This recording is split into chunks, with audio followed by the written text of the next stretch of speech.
Sometimes you just know that what you're releasing is utter crap and there is no sense in hiding it. And I think that's what ADV thought when they released Debutante Detective Corps. Unlike our last episode's Demon Fighter Kocho, Debutante Detective Corps, at the very least, has an interesting enough pedigree worth mentioning. Originally released in 1996, DDC is yet another single episode OVA that doesn't reach the 30-minute mark either. And just like our last episode, it too shares a connection with Devil Hunter Yoko, surprisingly enough. Scripted and conceived by Juzo Mutsuki, who also conceived of Devil Hunter Yoko, and directed by Akiyuki Shinbo, who was also a director on Devil Hunter Yoko, Debutante Detective Corps might just win out as having the most context-sensitive coincidences of any anime I've covered. Then again, this might have been something that was bound to happen if given a long enough timeline of just pulling out whatever's lying in the old bin of shame. Some teenage boys hid skin mags in a box underneath their bed. I hid titles like Junk Boy. Wait a minute. You're supposed to hide your smut? Regardless, the parade of facts that make you go, wait, what? Continues when you find out that said director, whose name for the record may be Akiyuki Shinbo, but is romanized as Simbo for reasons, was also the director of Negima and Madoka Magica, and was animated by, of all studios, Gainax. Rest assured, there won't be any faux religious symbolism or waking nightmares for us to wrestle with, because if there were, we wouldn't be reviewing this in January now, would we?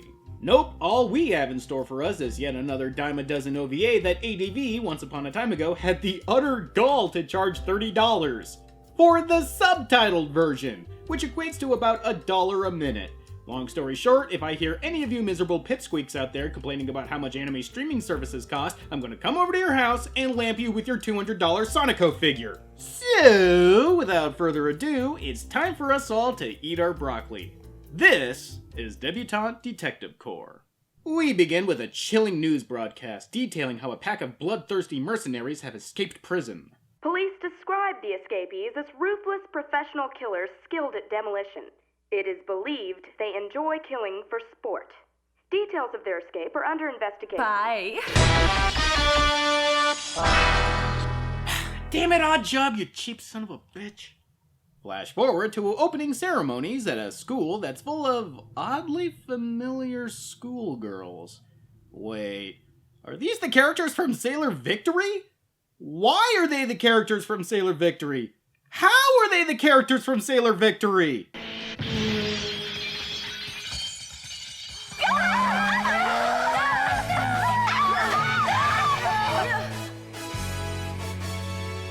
Yeah, scene where a chick blasts through a stained glass window on a motorcycle to a knockoff of Van Halen's Jump. Been there, done that. But seriously!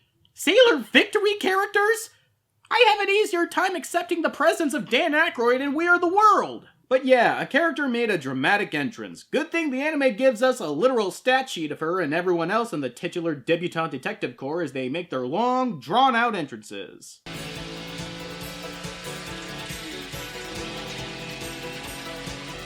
Hey, I remember that scene from Punks. Just gonna give you a moment to recover from that nostalgia whiplash I gave you.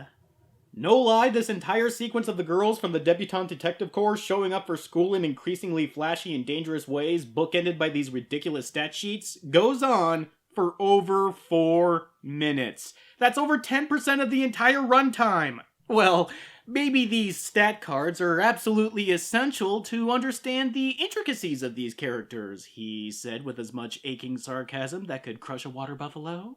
Though it is lively and active, it has the bad habit which dos infant regression. Food is liked very much. Are they describing a schoolgirl or a pet gerbil? And what about this girl? Quartered the German noble that a grandmother is rumored with the illegitimate child. Whoa! Okay! I guess it's always important to know who your family is. And as the self-professed leader of the Corps arrives with a police escort, well, either that or the use of unnecessary violence in apprehension of the Blues Brothers has been approved, our anime can finally start. Only took them 7 minutes. You shouldn't use the police as bodyguards. No, but for someone like me, it isn't unusual. Because... Say it! because I'm so utterly fantastic. Have you ever wanted to reach through your monitor and smack somebody right in the mouth? Why are you looking at me like that? Seems these escaped mercs have the debutantes in their crosshairs, hence the 5-0 flotilla out there. But why are they being targeted? Together, we're worth more than the GNP. The GNP? Holy crap! In 1996, the then called GNP of Japan was worth about $4.7 trillion. That's almost as much as Jeff Bezos gives out to trick-or-treaters. And that's after the divorce. So, ballparking it, each of these debutantes are worth about $1 trillion each, and sure as shootin', that must be the reason why they become a target. But if you ask me, the reason why they're being hunted down is because the mercenaries can't stand their voices. I brought even lovelier outfits to school with me. Clothes one only wears to bed. Wanna see? Enough already! It's like the voice actor stepped on a Lego brick midway through the take. Cripes almighty, this is a terrible dub. I honestly shouldn't be surprised, considering how the cast is staffed up and down with either no-name actresses that went on to do nothing else, and ADV audio staff that are just obviously stepping in and filling a role. Not that audio engineers, directors, and editors can't be good actors or wear more than one hat, but in this case, it's glorified overtime. Well, he's out of our hair for a few minutes. What do? We could trade socks. That's not a helpful attitude, sister. And you wonder why they used to charge more for the subtitled version.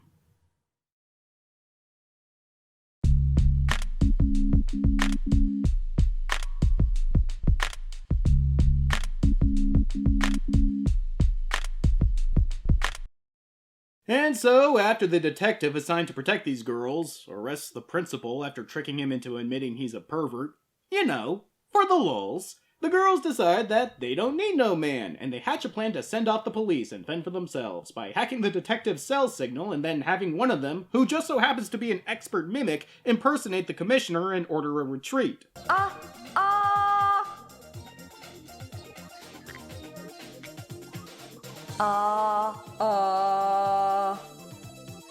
Let's get him. What kills me isn't the fact that she went full-on Dr. Girlfriend. I'm more worried if this makes my ass look chunky. It's the fact that she would have no way of knowing what the commissioner sounds like. But wouldn't you know it, she's right on the dot, and the detective hightails it, leaving the mimic to change into said detective's clothes and then orders the retreat of everyone else. And guess what happens literally seconds later?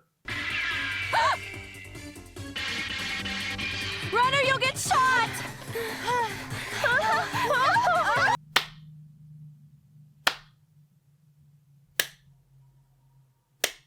Actually, the more I think about it, it might have been for the better that the girls tricked the police, because even though they had the school surrounded and patrolled, the mercenaries still somehow managed to not only have a sniper's nest, pinning the girls down in a single room, but also plant and set up nail bombs. What are these guys, former IRA?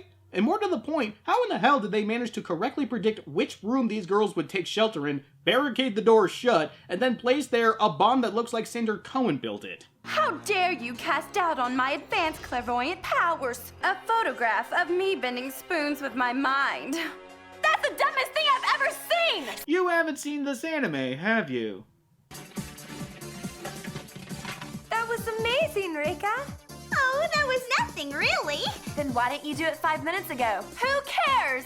Ah yes, a classic screenwriting device. When you have a plot hole in your story, have one of your characters bring it up out of nowhere, only to dismiss it outright.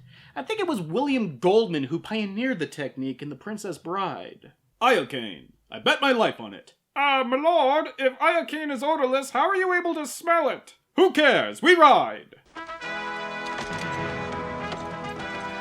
Rest in peace, you modern-day bard.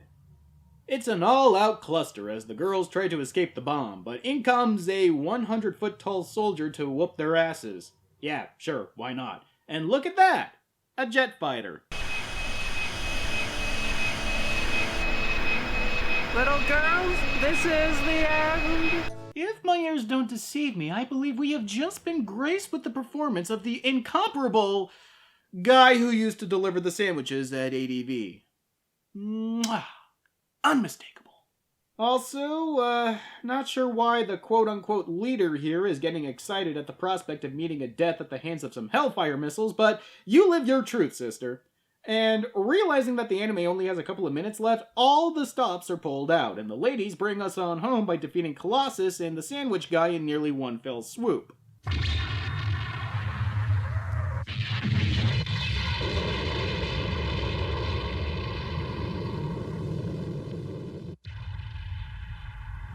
And then Japan blows up. What else is new? Except not everyone's fine. And it turns out that not only does the leader have a Morticia Adams chair that she set up in the rubble, ostensibly just to pose for the police when they get there, but she also orchestrated the entire hit on herself and her friends because when you have $1 trillion, you do insane crap like that. Well, girls, it seems as though the Debutante Detective Corps has solved its first case. Detective Corps? What are you talking about? Wait, you mean to tell me that the anime ends with the formation of the Debutante Detective Corps? Why does this even exist? My only guess is that this was produced as a possible pilot for a series that never saw the light of day, so they just released it as an OVA. I mean, that's the only logical explanation, seeing as how there is no manga this was based off of, no light novels, no video games. It's a purely original IP that died 1,000 deaths before it even reached our shores. But I was wrong. That's not how it ends. This is how it ends. Well, everything turned out beautifully. I love myself so much. Lady, Narcissus would tell you to get humble. And to get bent. I am utterly baffled as to how anyone thought that this was worth the price of admission, and with all things considered, it might very well be the most pointless anime I've ever reviewed. It's obvious that Debutante Detective Corps is supposed to be a comedy, and true to the description, it is a hyperkinetic slapstick and cheesecake-laden romp. But even with that said, there are literally hundreds of other anime that does what it does, and all without being obnoxious and insulting. In other words, it's a perfect meh-uary anime. But for those who have been on the ride before, you all know that January is also the time of year where I pull out a nugget of crazy for us all to enjoy. And this year is no exception. I'm not gonna spoil what it is just yet though, but trust me, it'll be a doozy. Till next time.